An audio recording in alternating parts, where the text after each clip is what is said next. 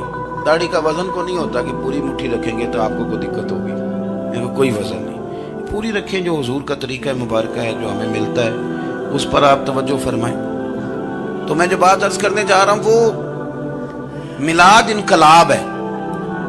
حضور سید عالم صلی اللہ علیہ وسلم کی بارگاہ میں آنے سے پہلے لوگ کچھ اور ہوتے تھے, اور یہاں سے ہو کے جاتے تھے تو پھر ان میں تبدیلی آتی تھی. میں سارا دن کرامتیں سناؤں نا کسی کو اپنے پیر صاحب کی, اور اپنے گھر میں بھی کہ میرے حضرت بڑے, میرے استاد بڑے, لیکن بیوی کے ساتھ اگر میں ترش لہجے میں بات کروں گا تو وہ کہے گی ایس کھاندے نے تینوں پیر صاحب. دوست کہیں گے یہ سکھاتے ہیں آپ کی کہانیاں نہیں چلتی, آپ کا کردار چلتا ہے.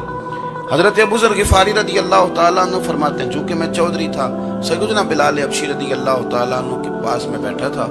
کسی بات میں بات آگے بڑھی اور بڑھتے بڑھتے بات شکرنجی تک چلی گئی. رائے کے اختلاف نے باتوں میں تلخی پیدا کر دی, اور جب تھوڑے لفظ اور تیز ہوئے تو میں نے انہیں کہہ دیا چپ کر, تو ابشن کا بیٹا ہے. کس کے بیٹے تھے حضرت بلال؟ کہتے ہیں جب انہوں نے مجھے کہا تو میرا دل بڑا ٹوٹا, لیکن میں نے ارادہ کیا کہ میں نے حضور کی بارگاہ میں نہیں عرض کرنی ہے. ہر بات کی ہم حضور کی بارگاہ میں شکایت کریں. لیکن میں جا کے مسجد میں بیٹھا, اور جب سرکار آئے نا, ارادہ نہیں تھا کہ عرض کروں گا, لیکن حضور کا چہرہ دیکھا تو دکھ میرا خود ہی تازہ ہو گیا. رونے کا بھی تو تب ہی مزہ آتا نا کوئی اپنا ملے تو. فرماتے ہیں کہ میرے آنسو نا بغیر اختیار کے چھلک پڑے, اور میں کھل کے روئے, کھل کے. قربان جاؤں محبوب کے بھی حضور نے پاس نہیں بلایا, بلکہ نبی پاک اٹھ کے خود میرے پاس آئے اور مجھے کندھوں سے پکڑ کے سینے سے لگایا. اور جب میں کھل کے رو لیا تو حضور میرے آنسو پوچھنے لگے.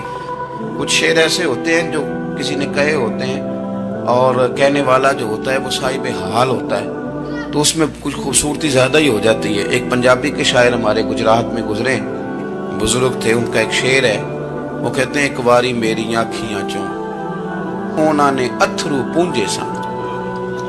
ایک واری میری آنکھیاں چوں اونا نے اتھرو پونجے سن, ہن تے چسکا پہ گیا رونے دا. ایک واری میری آنکھیاں چوں اونا نے اتھرو پونجے سن, ہن تے چسکا پہ گیا رونے دا, تے ہر ویلے آہو زاری دا. تو میں روز رونے لگا ہوں, مزہ ہی بڑا آیا ہے جب سے محبوب نے چپ کرانا شروع کیا میرے عزیز. اور پھر حضرت بلال حبشی رضی اللہ تعالیٰ عنہ چونکہ حضور کے غلام تھے, اور انہیں پتہ تھا کہ سرکار میری ناز برداری کرتے ہیں. حضور نے چپ کرایا, فرمایا کیوں روتے ہو؟ تو عرض کرنے لگے یا رسول اللہ صلی اللہ علیہ وسلم, اگر میں ابشن کا بیٹا ہوں تو میری تو غلطی کوئی نہیں, یہ تو تقسیم اللہ کی ہے نا.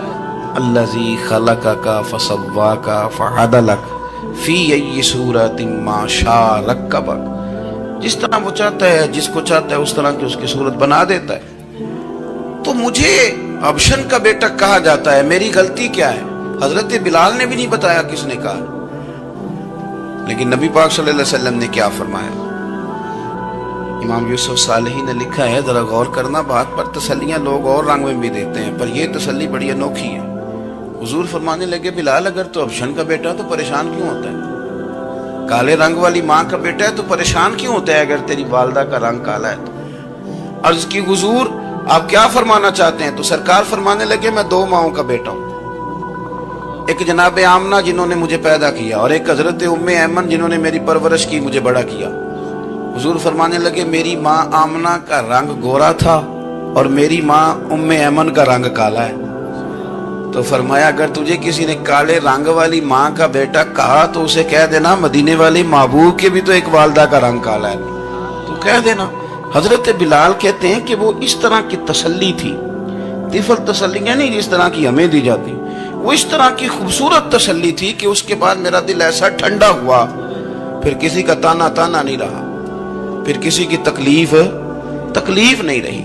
رسول پاک صلی اللہ تعالی علیہ وسلم نے یہ جو آج تقسیم ہے ہمارے ہاں اونچ نیچ کی، چھوٹے بڑے کی، ذات برادری کی، حضور فرماتے ہیں میں نے پاؤں کے نیچے رکھ کے کچل دی، اب اس کا کوئی سٹیٹس نہیں رہا، اب یہ کوئی معاملہ نہیں۔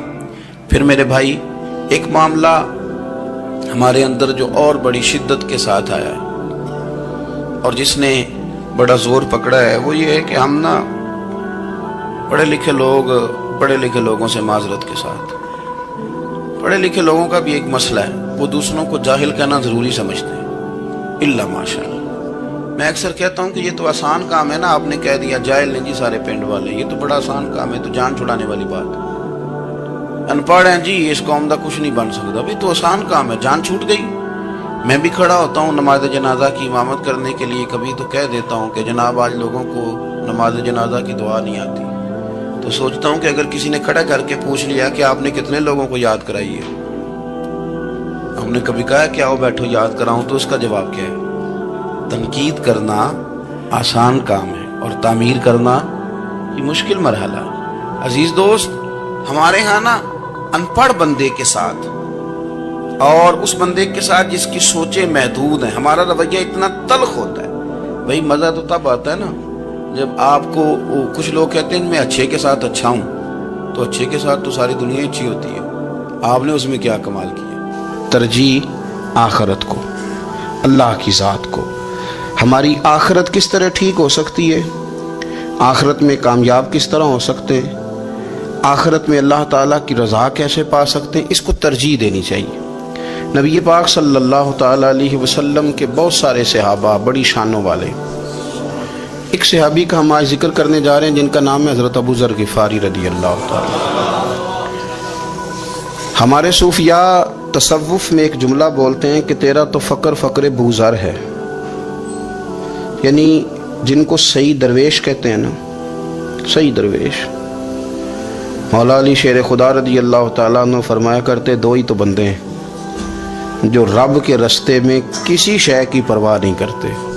حضور کون سے؟ فرمایا ابو ذر غفاری ہے اور دوسرے علی المرتضیٰ ہے۔ مولا علی فرمایا کرتے یہ نا مسلمانوں میں سے 4 یا 5ویں مسلمان ہیں، شروع سے ایک سلیم الطبع آدمی، کچھ لوگ طبعاً بڑے نفیس ہوتے ہیں، طبعاً اللہ کی طرف سے شروع سے ہی۔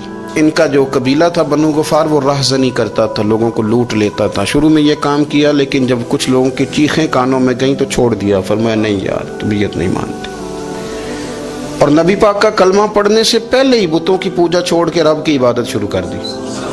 لوگ پوچھا کرتے تھے آپ عبادت تو کرتے تھے پر منہ کدھر کرتے تھے؟ فرماتے تھے جدھر وہ کرا لیتا تھا کر لیتے تھے۔ کسی نے انہیں بتایا کہ مکے میں ایک شخص ہیں جنہوں نے اعلان نبوت کیا ہے، آپ کی طرح کی باتیں کرتے ہیں، انہوں نے اپنے بھائی کو بھیجا، ان کا نام انیس تھا، پتہ کر کے واپس آئے، بھائی کہنے لگے ابو ذر، ان کا نام جندب ہے، اصل میں ذر ان کے بیٹے کا نام ہے اور کنیت سے زیادہ معروف ہیں، ابو ذر غفاری کہلاتے ہیں۔ فرماتے ہیں کہ بھائی نے آ کے بتایا کہ وہ نیکی کا حکم دیتے ہیں، برے کاموں سے منع کرتے ہیں، صلہ رحمی کا پیغام دیتے ہیں، لیکن لوگ سارے مخالف ہیں۔ یہ چیز بھی بڑی کاؤنٹ ہوتی ہے، اسے نہ کاؤنٹ کیا کریں. لوگوں کی ترجیحات بدلتی ہیں، صبح کچھ، دوپہر کچھ، شام کچھ، اسے نہ کاؤنٹ کریں. انہوں نے اس بات کو کاؤنٹ کر کے بتایا کہ لوگ ان کے جو ہے نا وہ مخالف ہیں سارے. تو حضرت ابو ذر غفاری کہنے لگے مجھے تسلی نہیں ہوئی، میں خود جا کے پتہ کروں گا. کہتے ہیں مکہ شریف آیا تو کسی ایسے آدمی سے پوچھ بیٹھا، میں تو کچھ اور سمجھا تھا، وہ کچھ اور نکلا. مکے والوں نے بڑا مارا. مکے پہنچ کے پہلی جو چیز ملی وہ مار کھانے کی تھی. اب میں ڈرتے کسی سے پوچھتا ہی نہ، بھوک بھی بڑی تھی، رہنے کو جگہ نہیں تھی، حرم شریف میں لیٹا رہتا تھا. میرے نصیب دیکھو، مجھے ایک شخص نے آ کے ہلایا، کہنے لگے اگر مناسب سمجھیں تو میں آپ کو دیکھ رہا ہوں کافی دیر سے، آپ کوئی پردیسی ہیں، آپ کا اپنا مہمان نہ بنا لوں. تو میں نے کہا آپ کا کیا نام ہے؟ کہنے لگے میرا نام ہے علی ابن ابی طالب. کہتے ہیں مولا کائنات گھر لے گئے، کھانا بھی کھلایا، جگہ بھی دی، سونے کو خدمت بھی کی، لیکن چونکہ میں تو پہلے ایک سے پوچھ کے مار کھا بیٹھا تھا، میں نے پوچھا نہیں میں کدھر آیا ہوں. رات رہے، اگلی رات بھی رہے، لیکن میں نے بتایا نہیں میں کس کام آیا ہوں. حضرت ابو ذر غفاری رضی اللہ تعالیٰ عنہ کہتے ہیں خود ہی مولا علی نے پوچھا بتا سکتے ہو کیسے آئے ہو؟ میں نے کہا راز رکھ لو گے؟ فرمایا بڑا کشادہ سینہ دیا رب نے مجھے. تو بات تو کر، کہنے لگے یار میں تو محمد مصطفیٰ کی زیارت کرنے آیا صلی اللہ تعالی علیہ وسلم. یہ بے نیاز لوگوں میں سے ہیں حضرت سیدنا ابو ذر غفاری. میں حضور کی زیارت کے لیے. حضرت علی کہنے لگے سویرے لے چلوں گا. انسان بزدل نہیں ہوتا، ہر انسان بزدل نہیں ہوتا، اور بلا وجہ ٹکراؤ کی پالیسی بنا لینا یہ بھی سیانے لوگوں کا کام نہیں. حکمت کے تقاضوں کے مطابق چلنا یہ بھی دلیر لوگوں کا ہی کام ہوتا ہے. حضرت مولا علی کہنے لگے صبح لے کے چلوں گا، پر حالات ٹھیک نہیں. شرارتی لوگ ہر جگہ ہوتے ہیں، اگر کوئی شرارتیوں کا ٹولہ ملا نا جو کھڑا ہوگا جاسوسی کرنے کے لیے کہ حضور کی طرف کون کون جا رہا ہے، تو میں نیچے جھکوں گا جوتے کا تسمہ ٹھیک کرنے کے لیے. لیکن آپ نے نہیں کھڑے ہونا، آپ نے چلتے رہنا ہے تاکہ کسی کو شک نہ ہو. کہتے ہیں اس ترتیب سے حضرت علی مجھے لے کے گئے. میں حضور کی بارگاہ میں پہنچا. مولا علی کہتے ہیں بڑے بڑے لوگ سوال کرتے تھے، پر یہ شروع سے سلیم الطبع تھے. مجھے کہہ لینے دینا، جنہوں نے ماننا ہوتا ہے وہ لمبے سوال کرتے ہی نہیں. مان جو لیا تو لمبے سوالوں کی ضرورت ہی کوئی نہیں. کہتے ہیں لوگ بڑے بڑے سوال کرتے تھے، پر ابو ذر نے 2-3 باتیں ہی پوچھی اور آگے جا کے کہنے لگے حضور ہاتھ بڑھائیں، مجھے کلمہ پڑھائیں. نبی پاک صلی اللہ علیہ وسلم نے کلمہ پڑھایا. فرمایا باہر جا کے نا ابھی ذکر کرنا کہ تم مسلمان ہو گیا، یہ ماریں گے. عرض کی حضور انہیں مارنے دے، میں آیا بھی مار کھا نہیں ہوں، انہیں مارنے دے نا. پڑا فلک کو کبھی دل جلوں سے کام نہیں. داغ دلوی نے کہا تھا پڑا فلک کو کبھی دل جلوں سے کام نہیں، اور جلا کے راکھ نہ کر دوں تو داغ نام نہیں. ماری تو کھانے آئے ہیں، مارنے دے، کرنے دے زور جتنا لگانا ہے لگانے دے. باہر جا کے اعلان کیا. مکے والوں نے مارا، اتنا مارا کہ بے ہوش ہو گئے. پھر کسی نے بتایا کہ تم نے گزرنا بھی ہے ان کے علاقے سے، بنو غفار سے، پھر ان کا پتہ بھی ہے یہ لوگ بڑے سخت ہیں. پھر چھوڑا. تبن بڑے جلالی تھے، زاہد مزاج تھے. فرماتے تھے کہ جو تمہاری ضرورت سے زیادہ ہے وہ سارا صدقہ کرو. کنز کے معاملے میں ان کا رویہ یہ تھا. صرف حضرت صدیق اکبر کو کچھ نہیں کہا انہوں نے، باقی حضرت عمر جیسے آدمی کو بھی کھڑا کر کے کہہ لیتے تھے یہ مال کیوں رکھا ہوا ہے خزانے میں، بانٹتے کیوں نہیں سارا. اور جناب عثمان غنی رضی اللہ تعالیٰ عنہ کے ساتھ تو باقاعدہ کئی دفعہ اس موضوع پر گفتگو کی. وہ کہتے تھے کہ جب اللہ کہتا ہے قرآن میں کہ مال دولت جمع نہیں کرنی، تو وہ جو لوگ تھے وہ بھی بڑی شانوں والے تھے. وہ کہتے تھے کہ اللہ نے جب زکوٰۃ فرض کی تو مال جمع ہوتا ہے تو زکوٰۃ فرض ہوتی ہے نا. جب فطرانے کا کہا تو مال ہوتا ہے تو فطرانہ آتا ہے نا. تو آپ جو کہہ رہے ہیں وہ ٹھیک ہے، پر آپ اعلیٰ بات کر رہے ہیں تقوی کی، سارا بانٹو. تو حضرت ابو ذر غفاری کہتے تھے چلو ٹھیک ہے تمہاری بھی بات مان لیتا ہوں، پر یہ بتاؤ مدینے والے کا اپنا طریقہ کیا ہے؟ کہ بھائی حضور کا طریقہ تو وہی ہے جو آپ بتا رہے ہیں. تو فرمانے لگے پھر اس رستے نہ چلیں جو رستہ مدینے والے رسول کا ہے. اور حضور سے، نبی پاک سے عشق کرتے بڑا کھل کے. یہ صحابہ صفہ میں سے تھے. کلمے پڑھنے کے بعد چونکہ طبیعت جلالی تھی تو حضور نے بھیج دیا. فرمایا واپس جاؤ اپنے قبیلے میں تبلیغ کرو. واپس گئے، بھائی کو مسلمان کیا، والدہ کو مسلمان کیا، قبیلہ سارا مسلمان کیا، وہیں رہے. ہجرت مدینہ کے بعد آئے تبوک کے موقع کے قریب، اور حضور نے اصحاب صفہ میں رکھ لیا. نوکری کرتے مدینے والے رسول کی، دلیر آدمی تھے، بڑا قبیلہ تھا، پر ڈیوٹی کرتے.